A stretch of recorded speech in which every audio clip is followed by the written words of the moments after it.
এই শয়তান হাঁসটা গাছের ডাল কেটে সেই ডালের উপরে কালো সুপার গ্লু লাগিয়ে দেয়।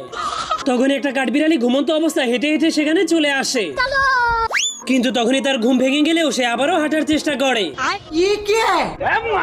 যার কারণে সে অনেক জোরে টান খাওয়ার কারণে ভেতরে চলে যায়। देख लो भाई। এই জন্য তার ভাই অনেক কষ্ট করে যখনই তাকে উঠিয়ে দেয়, তখনই সেই সুপারগুলোর কারণে তাদের দুজনের হাত একসঙ্গে আটকে যায়। কিন্তু যখনই তারা গামগুলোকে ছোটানোর চেষ্টা করে তখনই তারা আরো বেশি করে আটকে যায়।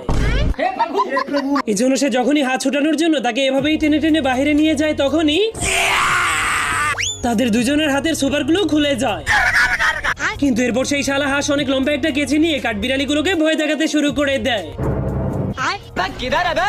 मैंने कुछ नहीं किया। এই জন্য কাঠবিড়ালি যখনই কাজ করতে শুরু করে তখনই হাঁসটা আবারও কেচি দিয়ে তার পায়ের নিচের ডালটাকেই কেটে দেয়। কিন্তু এরপর সে একটু দয়া দেখানোর জন্য তাকে সাহায্য করে দেয়।